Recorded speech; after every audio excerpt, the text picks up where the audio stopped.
Close your eyes and imagine the slow, glassy surface of the Nile under the fading light of the Egyptian sun. The air is warm, yet a soft evening breeze carries the faint scent of lotus flowers. In the distance, you hear the quiet slap of water against the wooden sides of a small boat and the distant bray of a donkey on the riverbank. This river has been here for thousands of years. Long before the modern world, before the hum of engines or the buzz of electricity, the Nile was the heart of a land that called itself Kemet, the Black Land, for the rich soil it left behind after its annual floods. Along these banks rose a civilization unlike any other, and at its center were the pharaohs, the living gods, the divine kings and queens of Egypt. They ruled with power beyond imagining. But they also lived under burdens that would break many of us today. They could command armies, build monuments that reach the sky, and hold the lives of thousands in their hands. Yet they could never truly be free. They could never live as ordinary people. Tonight, we will journey into their lives, slowly, gently, as though leafing through an ancient papyrus scroll. We will not rush. We will wander through palaces and tombs, through festivals and funerals, and see the beauty and the disturbing truth of being a pharaoh, born into the weight of a crown. Imagine a palace chamber, its walls painted with bright images of the gods. The air is heavy with incense, sweet myrrh, mixed with the sharper scent of frankincense. Attendants move quietly, their linen skirts brushing against the smooth stone floor. A child has just been born, and it is no ordinary child. This infant is a prince or perhaps a princess destined, by blood and by prophecy, to rule the land of Egypt. From the very moment of birth, this tiny human is set apart from all others. The midwives whisper prayers to Hathor, goddess of motherhood, while priests murmur blessings from Thoth, the god of wisdom, to grant the child a mind worthy of the throne. There will be no ordinary childhood here. This is not a life where you can cry without consequence, or stumble without watchful eyes upon you. Every gesture, every word will be seen as a sign of the ruler you will one day become. Even as a toddler, you are dressed not in simple cloth, but in fine linen, perhaps with a small piece of gold jewelry to mark your status. You are not merely a son or daughter. You are the embodiment of divine order on earth. You belong not just to your family, but to Egypt itself.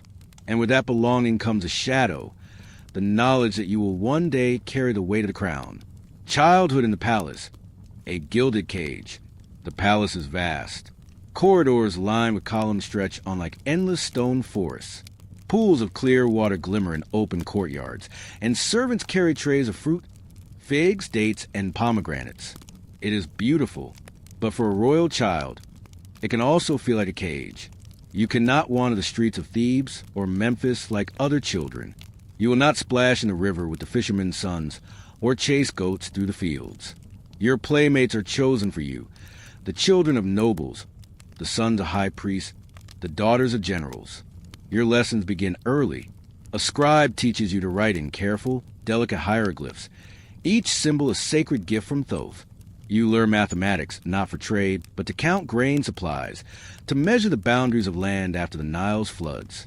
You study history, not just to know the past, but to understand how to be remembered in the future. Every day, your tutors remind you, you are not like other children. You are the son or daughter of a god. The people must never see you trip, never hear you cry.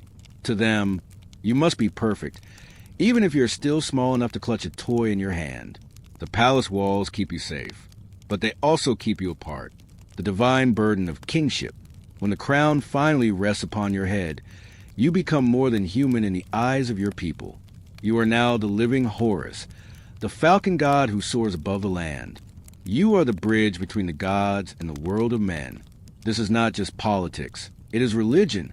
If the Nile fails to flood and the crops die, it is not only the farmers who suffer.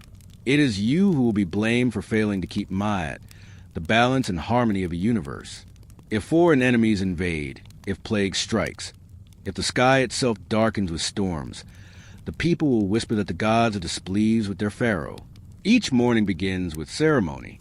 You appear before the priests, who are bathed in sacred water before sunrise.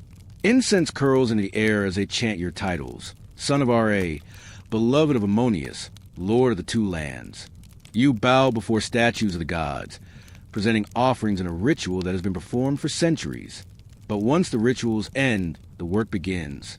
Petitions from nobles, reports from generals, disputes over land and grain, a constant river of decisions, each one shaping the fate of Egypt, and always the weight of knowing if you fail, the blame will be not just human, but divine.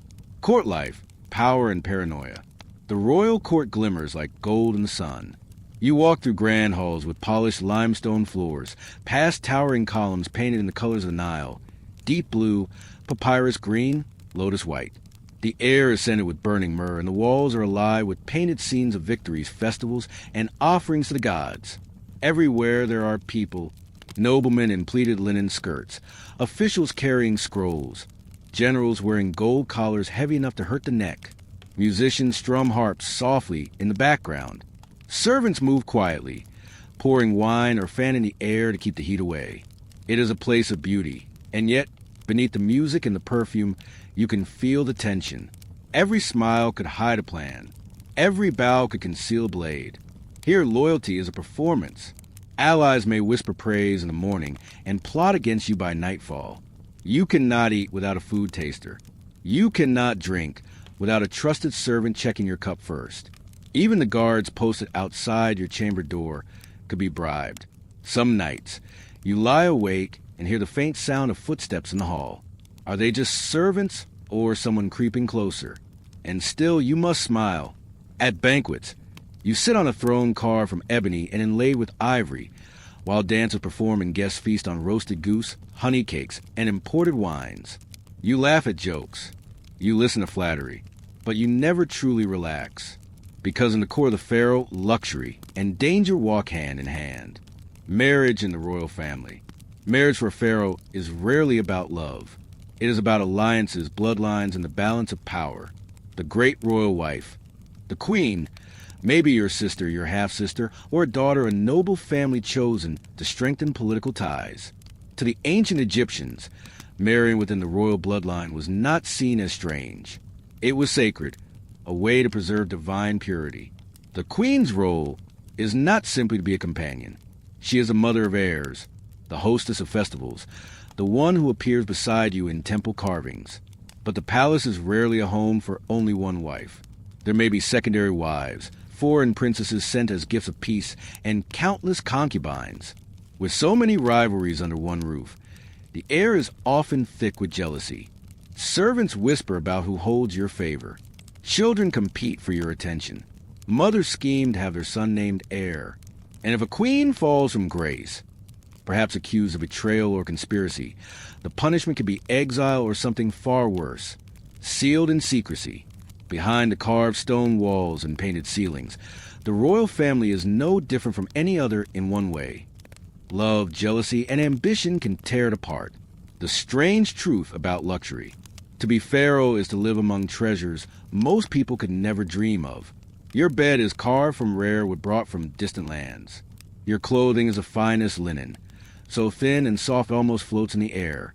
You wear jewelry not for vanity, but as a symbol of divine power, broad collars of gold and turquoise, bracelets heavy with lapis lazuli, and crowns so dazzling they catch the light like fire.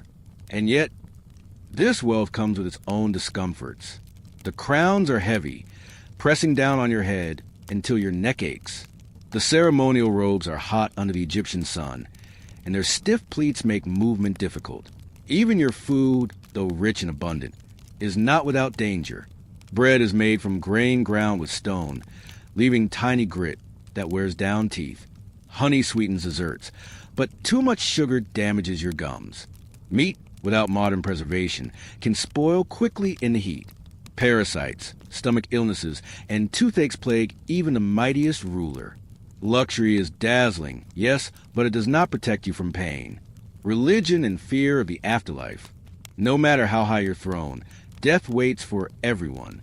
For a pharaoh, death is not an ending, but a test. The afterlife is everything. And to reach it, you must prepare from the moment you take the crown. You build temples to honor the gods, hoping they will favor you in the world beyond. You commission a tomb, grand, hidden, and filled with treasures, because you believe you will need these things in the next life. Your body must be preserved perfectly. The mummification process begins soon after death, but even in life, you know what it will involve. Organs carefully removed, the body dried with natron salt for weeks, wrapped in hundreds of yards of linen. You know that in the afterlife, your soul will stand before Osiris, god of the dead. Your heart will be weighed against a feather of Maat. If your heart is heavy with wrongdoing, it will be devoured, and your soul will vanish forever. This fear drives you to make offerings, to uphold rituals, to maintain balance in the kingdom. For even a god-king must answer to higher powers. War and the lonely camp. You are not only a ruler, you are a warrior. When Egypt's borders are threatened, you lead the army. You ride at the front in a chariot, bow in hand, the desert wind stinging your face. But war is not glory alone. It is dust, heat, and exhaustion. Days of marching under a burning sun. Nights spent in tents far from the comforts of the palace. The food is plain, bread, onions, beer, and the air is filled with the smell of sweat, leather, and horses. You see the wounded carried back from battle. Hear the cries of men who will never return home. You know that each decision you make sends others to live or die. And in the quiet of the night, when the campfire smoke drifts into the sky, you feel the loneliness of command. Even surrounded by soldiers, you are alone, because no one else carries the weight you do. Decline and death. Time spares no one, not even a pharaoh. As the years pass, your body begins to betray you. Old battle injuries ache. The heat feels heavier. You tire more easily. Perhaps you suffer from gout or arthritis, or the slow wearing down of teeth, until even eating becomes painful. Some pharaohs die young, taken by disease or treachery. Others live long enough to see their power weaken. Their enemies grow bolder, and their monuments left unfinished. When death comes, it arrives with ritual. Priests chant, servants prepare your body, and the next ruler is placed upon the throne almost at once. For Egypt must never be without a leader.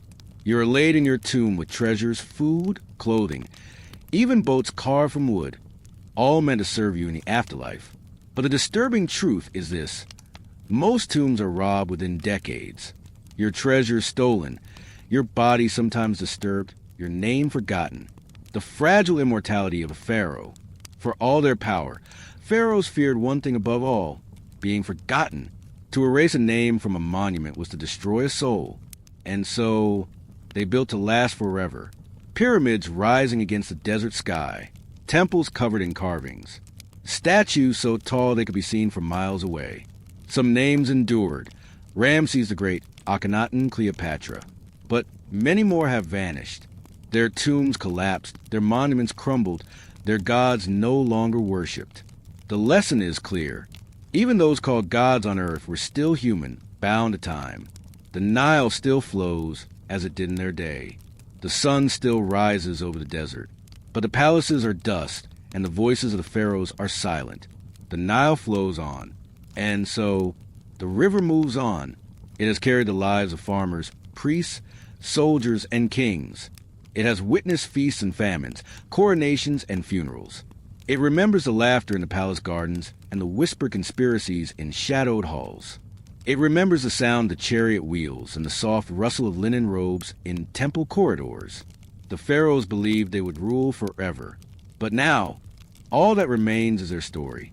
And tonight, as you drift asleep, the Nile carries it to you, slow, endless, and gentle, until you, too, are carried into dreams.